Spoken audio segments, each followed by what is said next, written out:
This is Dead Rising, and believe it or not, it's not the only game I play.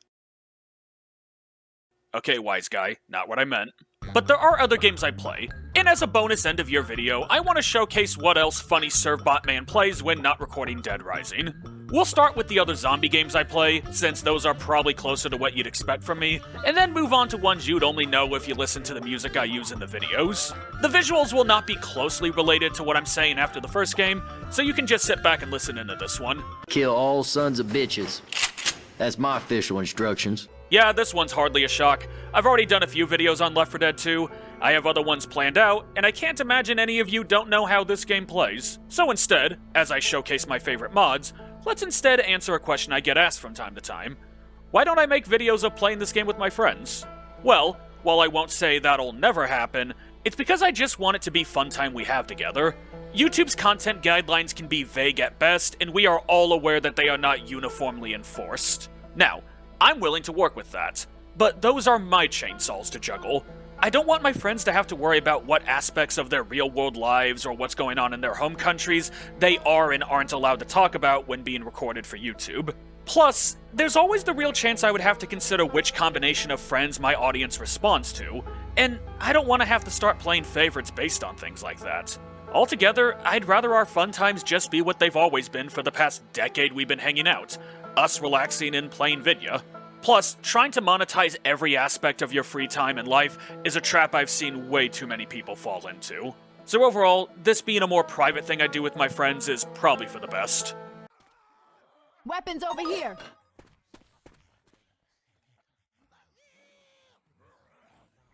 Ah, Dead Island, my personal Skyrim. It's a more apt comparison than you'd think. Something the OG Dead Island did better than any of its follow-ups, including Dying Light, was the nearly constant little interactions.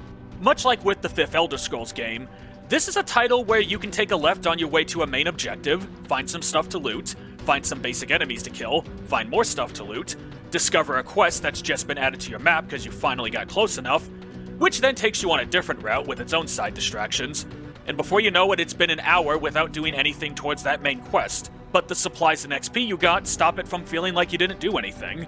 The water-heavy map from Riptide makes moving around it way too much of a hassle, Dead Island 2's approach to crafting and focus on elemental damage made it too easy to max out on stuff while messing with the flow of combat, and Dying Light? Well, there's a reason people only talk about the parkour system in that game. I found every zombie type in that game to be annoying to fight. And I'm sorry, but a zombie game where I don't have fun fighting zombies is a deal killer. I do have my issues with Dead Island, especially with how the characters are balanced, or more accurately how they aren't, making Sam be the best choice for single player. But it's just a game I can pick up, play for an hour or two, put down, and come back to whenever I'm ready for more, no matter how long it's been.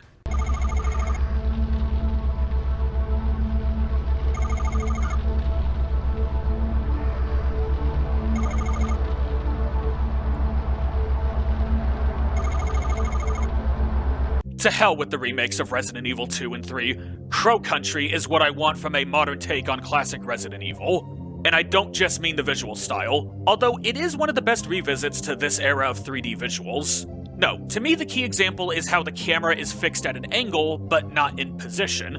It lets players look around like they expect to in a modern game, but it still gives devs that classic RE level of control over how far you can see a threat, letting enemies be organically scary and unsettling. The enemies don't randomly get the ability to triple their movement speed, and instead move at more consistent speeds, but jerk around to avoid gunfire once you start shooting them. This makes the fact that they barely react to gunfire far more fair, as, like in old Resident Evil, it's the risk-reward of positioning versus attacking. Especially since a single magazine of handgun ammo can take down just about any enemy if every shot is at close range.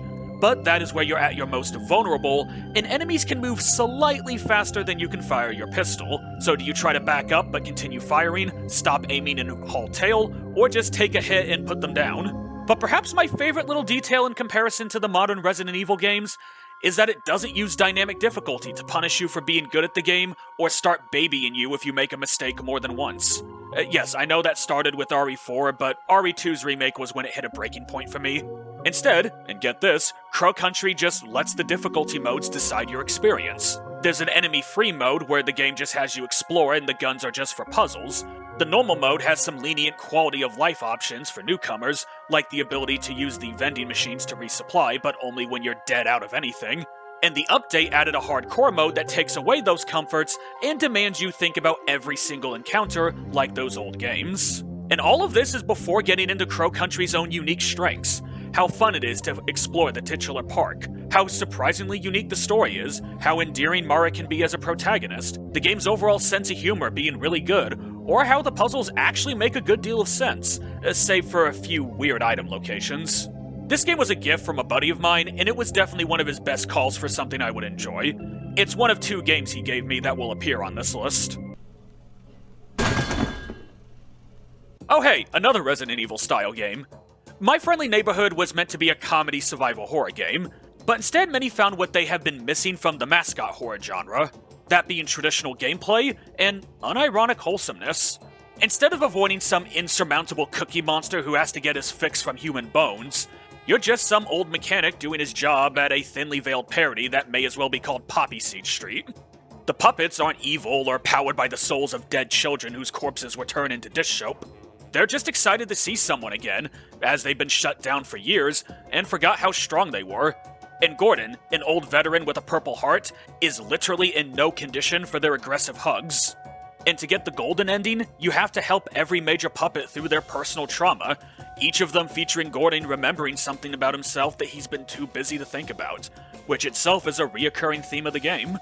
That being said, it is a game and there is gameplay. You'll be using a Resident Evil 4 briefcase inventory, with limited ammo and healing. Enemies get up every time you re-enter a room. This allows them to have comparatively low health, but it makes you have to think through your routes, since nothing truly stays dead in this game. You do have a very limited supply of duct tape to keep the most trouble puppets from getting back up, save for some unique enemies like the dogs. Difficulty simply determines how many supplies are available and how much health Gordon has, with a few extra enemy encounters on the higher ones, like Stone Norman or the pup spawning earlier. It's an all-in-all refreshing yet familiar experience. Between this and Crow Country, I'm actually fine with Capcom not being interested in preserving the classic Resident Evil experience. I'm getting my fix elsewhere. First of all, never, under any circumstances, explore beneath the... After the sheer disappointment that was the Outer Worlds, I found myself with a Game Pass subscription, back when that was a good deal, and so I made the most of it. And Going Under was one of the diamonds I discovered during that time period. Now, a roguelike where anything that you find is a weapon should appeal to me for obvious reasons, so just know that I love the combat, I love the app system, I love how the status effects work, and the mentor system does a great job of spicing up the gameplay with more specialized perks. Now, the story is something I want to give a moment's attention to. I don't know about any of you, but I am personally very tired of anti-capitalism stories. Most stories that sell themselves as that are really just anti-corporate greed that blame the system, while hesitating to mention the deeper problems with human nature. Possibly because it might force them to acknowledge that other systems allow and enable the same kind of abuse from their rich elites. It's not helped by the fact that most of the commentary goes no deeper than your average Reddit or Twitter post. I could go on and on. In fact, I actually skipped over some bits of the script because you get the idea. These are stories about the disillusioned state of the corporate world, and I have ironically become very disillusioned with them. But Going Under instead took a much more interesting approach, in that it gave a much more focused commentary on the unsustainable nature of startup culture. And that not only got my attention, it held it for the entire playthrough. The characters hit a really nice balance between accurate observation and goofy exaggeration. All the points about their archetypes ring as sincere an experience without glorifying any of them, something other satires often struggle with. And, of course, it helps the game is really funny. One of my favorite jokes towards the end of the game is where the main character's about to pull a, "Oh, you old men always ruin everything," and then the guy she's talking to points out he's still in his 30s. I went from rolling my eyes to gut laughing at that one. And this strength of its satire carries into the randomized dungeons, with each dungeon being a typical type of startup, and that theme applies to all the weapons, the enemies, shopkeepers, traps, bosses, and even the healing items. My gameplay footage here only shows off the first place Joblin, which is meant to be a contract website, but this is far and away the best video game parody I've played in terms of integrating the commentary into the gameplay. Combine that with them taking the corporate art style and giving it more anime proportions, and for the first time in my life actually making it appealing, and you have a game that is visually, narratively, and gameplay-wise very striking. It's crazy you won that fight all by yourself! So, like with Dragon Ball The Breakers, My Hero Ultra Rumble has a lot of annoying factors to it. Though in this game's case, a lot of it originates from the monetization system.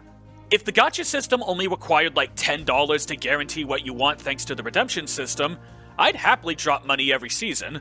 But thanks to whales having more dollars than cents, it can easily take over $100 to secure a character or playstyle of choice, and that's assuming you've stockpiled some tickets to begin with. So, since most of us are sane and are not going to do that, to get the 2,000 free tickets, you need to ensure you get at least one character you want.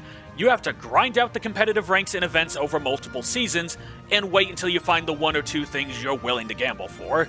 This results in the ranked mode each season beginning with massive tryhards trying to get ace as fast as possible so they can just casually play before the busted variant of a character gets added, which then results in casual being infested with sweats who have overstimulated themselves on the game and can abuse frame data. So, learning the ropes basically requires the fighting game mindset of smashing your head against a wall until the blood is thicker than the bricks. And so, since it's hard to ever just play this game casually, it's impossible to look past this game's approach of balancing characters is just letting everyone do a line of coke before a match, with some characters being worthy of a few bags. I did several lines of a hooker's clutch that day. It was fucking awesome. Combine that with the pre-built mentality of that some characters just hard counter others, and there's going to be more than a few frustrating matches during your time here. Confound it all, I love it though. Yeah, frustrations and all, I do like this game. More than any other anime game I've played, Ultra Rumble does a great job making you feel like the characters you play as. To be fair, that's ByKing's specialty. They're really good at making anime fighters where characters play drastically differently, and seeing that design principles free from the confines of an arena fighter brings it to new heights. And as a live service game, the daily, weekly, and seasonal missions are some of the most generous I've ever seen from the genre, and with each match only having 24 players results in a better paced battle royale than almost any other I've played.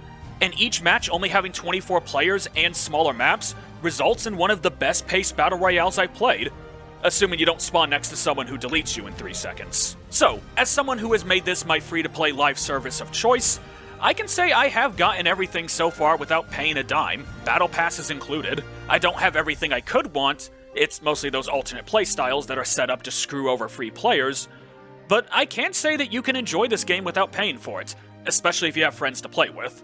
Now, if only they could do something about constantly getting third-partied in the competitive mode. Metaphor RE Fantazio is the other game my friend gifted me. That same friend. I want to focus on the story and characters for this one, since there are plenty of videos from bigger Atlas fans that explain how this game takes the best parts of the gameplay from that company's history. First, this is an Atlas game where I actually like every single character. Normally, there's at least 1 or 2 characters I really do not like seeing on screen. But in this game, no, I enjoy seeing almost every single character interact with each other. Rella is probably the weakest of them, and even then that's more of a matter of how rushed her story was. But from the protagonist, who I name Xavier, to the party, to the followers, to the antagonists, everyone was always engaging to listen to. The worst I can say of any character is I wish I got to see more of them. I sadly can't go over the story as a whole because I have a different friend who's getting ready to play it next year, and I'm not spoiling any major plot points if I can help it. So I want to just say that my favorite theme of the game is that of unity. Maybe one day I'll be able to talk about it in detail, but it was refreshing having a story sidestep the overdone idea of how being different makes you better, and instead focuses on the trials, tribulations, and ideals of different people coming together to work for a common goal, and for how opposition is not limited to the ruling class. I can't think of many games with the balls to say that the lower class will reject change or equality in favor of vengeance for their suffering, or willing to point out how the eat the rich mindset is only sustainable if you intend to never have anything worth taking in your life. It's up there with We Happy Few as one of the most thought-provoking stories I've engaged with in a long time, especially in gaming.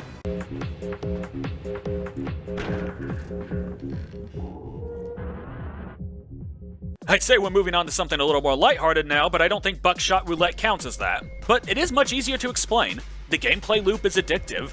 Sometimes I'll just play the story mode and win the 3 rounds. Sometimes I'll try my luck and skill at double or nothing. I've never actually been able to reach $1 million in this mode. Gotten close, but never done it. But to keep going back to a game you've never won is a testament to how fun the loop is, especially with the special items added in Double or Nothing. This is also a game I play with my friends in the multiplayer mode, though not nearly as often. In fact, I gotta be in the mood for this game in general. But when I am in the mood, this is a short and sweet burst of unsettling and occasionally anxiety-inducing fun. If anyone can bring this thing down, it's you. It'll be the biggest attraction your city's ever seen, and you can help an old friend. Yes, meet me on the docks at sunset. I hope you're ready for a little monster hunt. Speaking of unsettling and occasionally anxiety-inducing fun, Choo Charles is an interesting game. Coded entirely by one guy, this game takes the silly premise of what if Thomas the Tank Engine was actually nightmare fuel like in those creepypastas, and plays it as straight as possible. It's like those campy B-movie films where the monster design is legit terrifying, as the titular Charles brings the tension every time he arrives, despite death not being of much impact in the base game. Hearing a train whistle out in the distance that's not your own instantly makes one pause and look around to see if death is literally charging towards them. It makes the moments when you need to spend a long time away from your train truly nerve-wracking. But all the while, it makes those long bouts where you're just driving along the tracks surprisingly serene. Speaking of which, everything you do is to ready yourself for your locomotive for the final battle with Charles. When he gives chase to you, you can and pretty much have to chase him off, but he won't stick around once he's critically injured. The main missions are getting his 3 eggs and then setting up a trap for him, hoping to anger him into a fight to the death and then finally kill him. The rest of the missions are getting scrap to upgrade your train, and alternate weapons to use in your fights against him. It's a simple yet appealing gameplay loop. The section with the guardsmen are easily the low point, and are unfortunately a mandatory one. I don't want to rag on this too much, especially since the developer 2-Star has admitted he kind of regrets how they're implemented, but trying to go for stealth sections instead of having unlockable shotguns, with the player either finding or crafting ammo, that was a bad call. And it is enough of a downside to make this the game on the list I go back to the least. At least until a friend or family member wants to see it. Then I'm a conductor.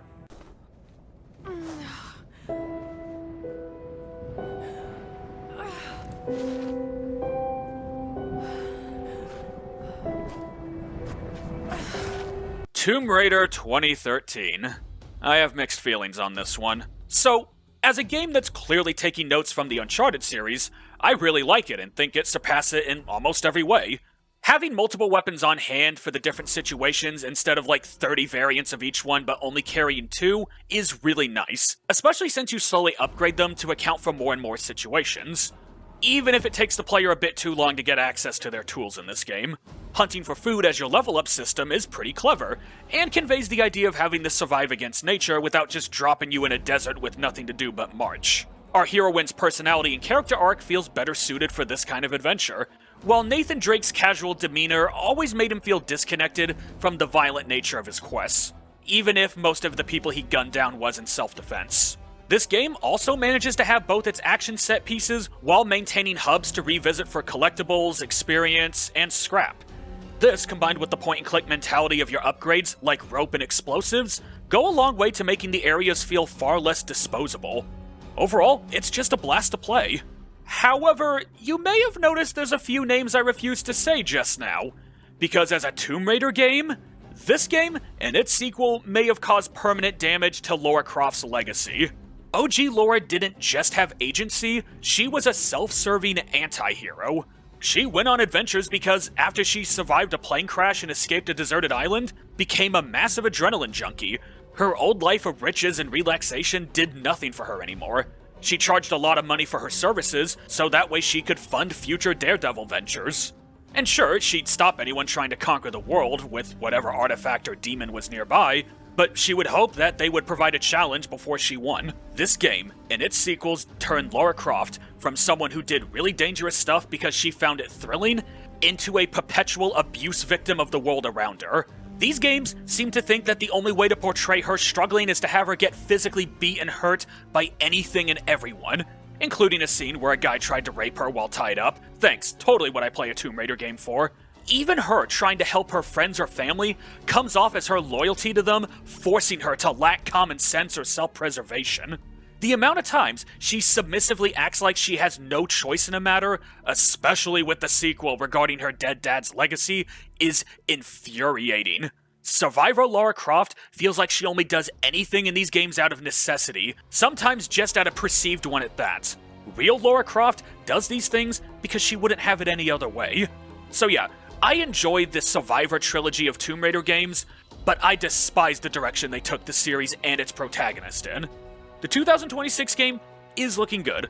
They brought back Laura's romanticized design of being both curvaceous and athletic, while using acrobatics to avoid death traps and tombs that were raiding, and we're dual-wielding pistols to finish what the meteor started. It absolutely looks like we're going on a Lara Croft adventure. However, I am not giving her characterization the benefit of the doubt after a decade with Lara Soft. I'm confident we're not getting her edgy anti-hero persona from the 90s, and I can live with that. Let it be known I'm not entirely beyond compromise. But when someone in the game asks why she's risking her life or doing something stupid, the response better be, because I want to.